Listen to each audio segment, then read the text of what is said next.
Okay, before we get started, you have to see this.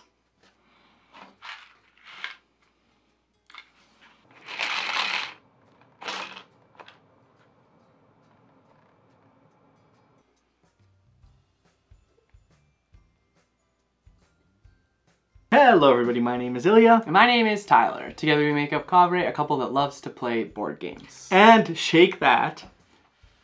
Twist and shake. I know. Twist and shake. It's not the words, but... Come on, come on, come on, maybe now. Shake that city.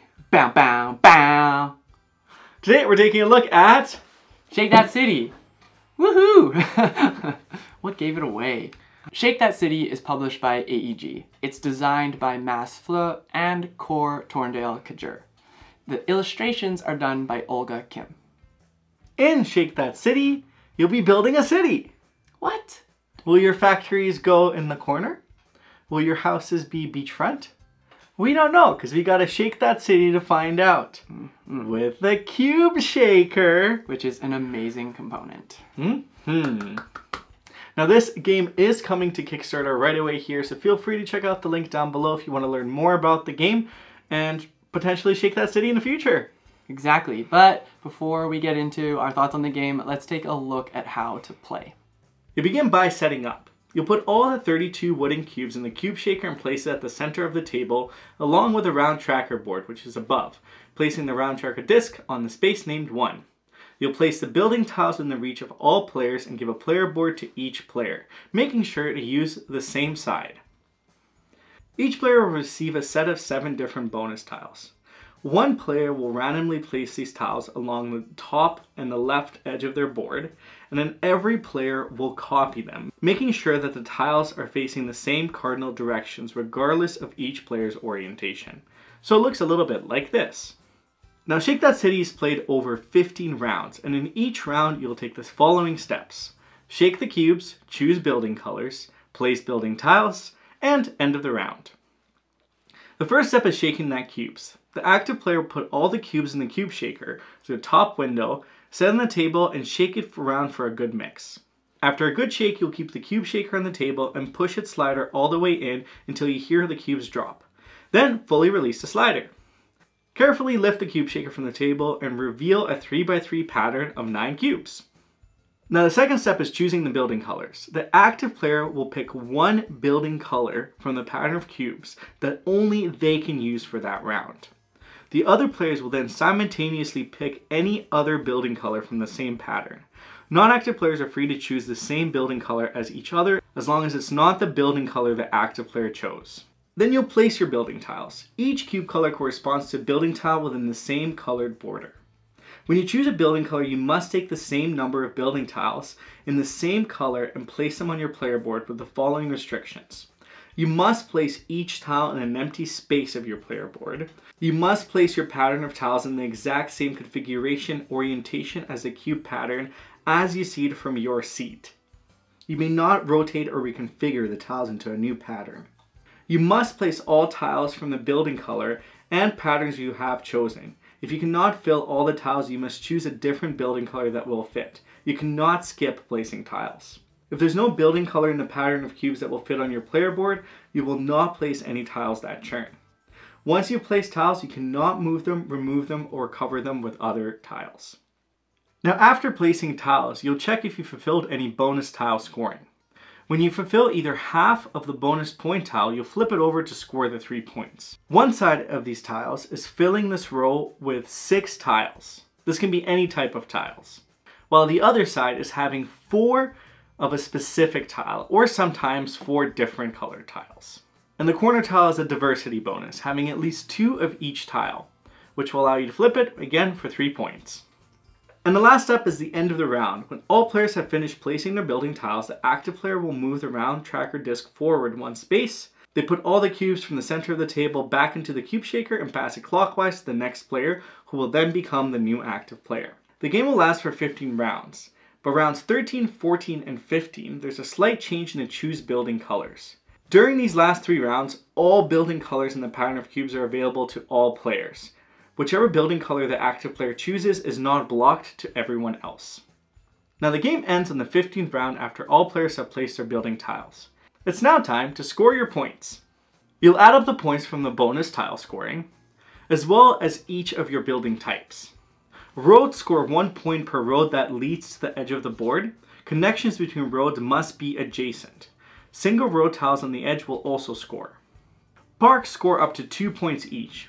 They're in 1 point adjacent to any number of factories and 1 point adjacent to any number of homes.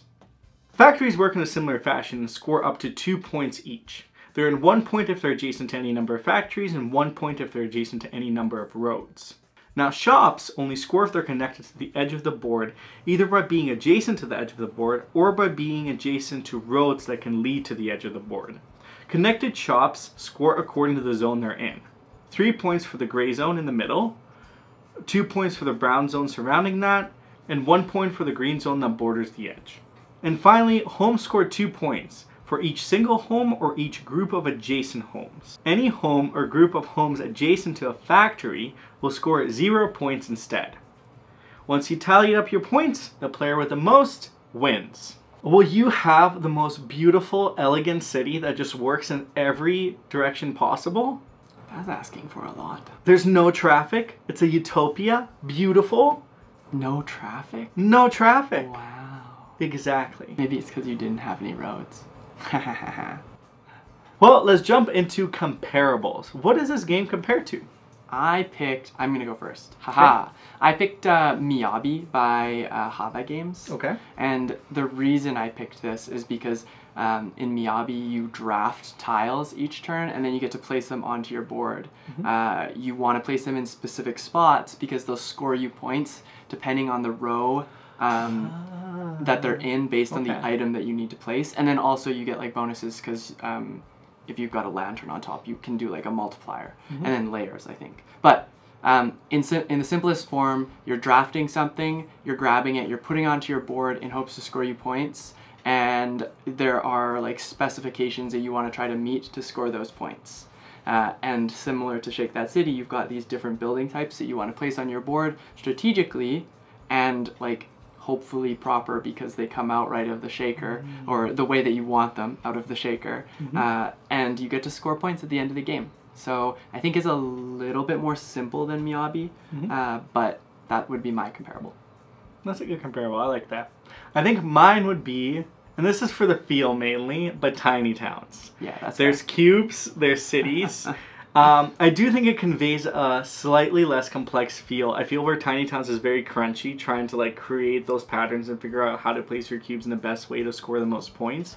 Here it's more of a spatial puzzle of how is everything maximized. But it's similar to where cubes become things in your city, and buildings, and based on how they're placed and where they're placed, you get a certain amount of points.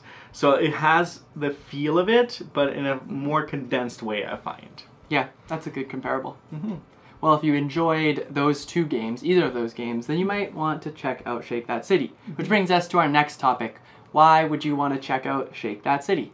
Well, I think the main part I will say is the cube shaker. Yeah, I knew you were The cube shaker is probably one of the most coolest components that I've seen in a game. It is pretty great. It's pretty satisfying. It's self-assembly as well, so it's not like it's not overly complex inside. The design of it is really clever in my opinion. It's very rare if you follow the directions of how to use it. It's very rare that it dispels more cubes or misfunctions.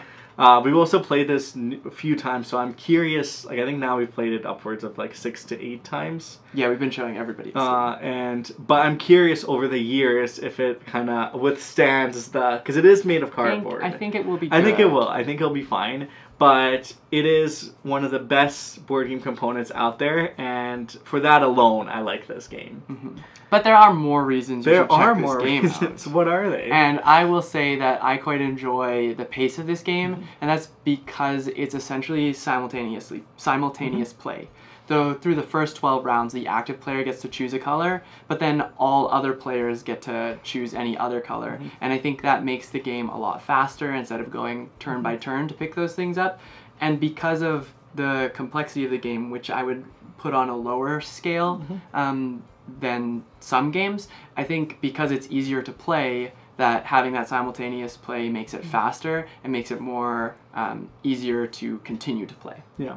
And even though there's that churn aspect of it, the active player choosing, everyone's always dialed into the game because they're really curious of what the active player is going to choose. Are they going to choose the color that I need? Maybe. Tyler always takes away what I need, and that's not very fair. Yeah. So that's not fun. But I think that's the pace of it is so nice. I 100% agree. It goes by really fast. It goes by really fast. Yes. Also, along those lines, like, it's easy to teach, it's quick to play, and I think it's fairly replayable because of this component box and the random assembly of the 3x3. I think there's a lot of different ways that you have to basically strategize the way you're playing, but you can't always get there because of this cube shaker. Making the best, adapting. Exactly. But it also has two of my favorite kind of mechanics that a game has is, one is big moments. Nice. Because I love big moments in games where like the improbable happens and everyone's like, yes, I can't believe this came out in the exact shape that I needed. That orientation is so unlikely that it would come out, but it does. And everyone celebrates, everyone's happy, even if it's not their own. But I love that in games. I think this game has that because of the cube shakers. There's shapes that come out. Sometimes you're not going to have any of one piece, and it's like, whoa, okay, let's try to figure this out. Yeah, there are less road cubes than all other ones, I think. I think there's a distribution at the bottom of the scoreboard or the point board, and there are definitely less roads. So when there are a lot of roads that come up, it's pretty exciting because shops and roads go really good together, and that's a great combination. The other thing that I think you were going to mention, or that I'm just guessing here, goals. So they've got those goals around the edge that you can complete. I actually really like them because they're friendly wins. Yeah, they're not first to get it. It's if you get it, you get it, which is nice because it also can drive your game and be like, I could take the roads here, but maybe I'll take the factories to help my goal, and it kind of contributes to those additional points because every point matters. I will say getting those goals too, if you're starting off and you want a strategy tip, definitely try to prioritize the goals. I'm undefeated in this game. I'm not good at this game. So I'm just love it. Which maybe brings us to our next topic. Why should you not check this game out? Well, I think there's a spatial element in this game, especially because your board is technically oriented the same as everybody else's, but you're sitting at different seats of the table. So the way that you perceive information, although it's the same, it feels different. I don't know if that makes sense. I know what you mean, but it's hard to explain. So so everyone at the will have the same opportunities in the same placement regardless of how you're sitting, and that can seem confusing because the goals are technically at different spots, but the orientation that you're looking at the cubes is also at different spots, so it kind of corresponds to that. So I think that part of spatial element can maybe be a little bit confusing at times. And if you're not very spatial in general, like planning, I'm like, okay, I'm going to plan these roads, so I'm going to mentally block off this section for roads, and then maybe you forget about that, then this game may not be for you. On the tail end of that though, if you are trying to plan ahead in this game, it's not always going to work out in your favor. Probability of getting exactly what you want, I don't know the actual stats on this, but I imagine it's pretty low, so you can't place your tiles and be like, oh, it's okay, I'll wait to get 3 roads in a straight line or something like that. Or, and I guess another strategy tip, I'm just filling this with strategy tips, is occasionally there will be ones that come up, the 3x3 will come up with a single cube. Sometimes it's good to take, but it's not always great to take because you only get one tile. Exactly. And that can be kind of detrimental to your end game. So you got to watch out for that. Yeah, and if you get frustrated, because your board will fill up. Yeah. And if you were looking for that perfect one on the left, one on the bottom, one in the corner, and you just want that perfection, good luck. It probably will happen. It'll be cool if it does. That's a good moment. But the likelihood of it, and if you get frustrated that things not happening like that, then again, probably this game is a not for you. A not for you. Yeah, and just like to wrap it back to my point, you can't really plan ahead in this game. So if you are a planner, there is a limit to how much you can plan in this game for sure. The last thing I want to say about why you shouldn't check this out is, to me, this game is very much about the cube shaker. Cube shaker. I think the game is good as it is. I don't know if I would necessarily have picked it up without the shaker. I think the shaker adds a lot of value to this game and then provides an entertainment that leads throughout the game and makes it more enjoyable. That being said, I haven't played this game without the shaker, so I don't know what that would look like, and I can't speak to that. Yeah, I'm guessing it'd still be good, but the shaker definitely elevates the game significantly, in my opinion. But yeah, I guess all that to say is it's a relatively simple game. So in terms of what I would want to put on the table, I would like something heavier. Okay. But yeah, overall thoughts. I guess that would be mine. Is it simple, good, easy to teach, and I would prefer to play something heavier.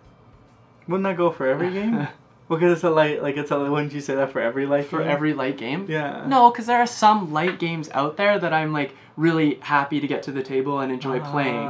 And I will definitely prefer to just play those over like some heavier games. So, or what are you saying, you want a little bit more complexity in this game? Is that what No, you're saying? this game doesn't need to be, it's perfect where it is. I think it's perfect for the game that it is. Okay. Just trying to understand. I just don't think that it's in my wheelhouse. Oh, yeah. So I would That's rather fair. play a different light game or a heavier game. Okay, that's fair. I think for me, my overall thoughts is that this is the perfect game to introduce to people. It's a great family game. I think the wow factor with the cube shaker, but also the sheer simplicity of look at the patterns, try your best to score the most points with the conditions that you're given. I think it's something that is really welcoming. It's fairly easy to understand, and I think it's a game that I'm for sure will be using many times, like we have already, to introduce other people and more people into the genre of all the board games. Yes, I'm sure we'll play this game a lot. Many, many times. Tyler and I actually did get to play this game about a year ago now. It's been, or eight, 9 months ago. Start of the year. Yeah, so we got to play this in pretty close to the final form. And I think it was in final form. yeah, actually you got to play it. I didn't get to play it yet. And I kept hearing about it, and I got very jealous that everyone played this very cool cube shaker game. Because I saw the cube, but I never played the game. I'm fairly confident it was in final form at that point. Yeah, and then we got the prototype sent from AEG for us to show you today because we really enjoyed the game and we really wanted to talk about it. So thank you so much for the opportunity. And if you want to learn more about the game, you know what to do. Check out the link down below because it's going to Kickstarter, and if it's already on Kickstarter, already past Kickstarter, we hoped we provided some good insight into why you might want to check this game out. And if you played the game or if you have any questions, feel free to let us know. We're always happy to chat about games with you. Also happy to chat and give any more insights. There's also a back side of the board, that is the beachfront, which is pretty fun. So maybe we can chat about the beaches in the comments. Exactly. We didn't actually talk about the change We showed it scoring. to you, but we didn't show you all the. Yeah, there's also a construction variant. There's some layers in this game. There's some surprises packed in that cube shaker. Maybe a little Skittle will come out. Well, let's hope not. What if we fill it with candy? I don't want to do that. We're not doing that. No. You can be Skittles. I'm gonna try that. I refuse. I don't think the actual shape of a Skittle would work anyways. So we're not trying it. We'll find out. Anyways, question of the day. If you could have your house placed literally anywhere, or if you could make the spot that you want to place your house, where would it be? What would it look like?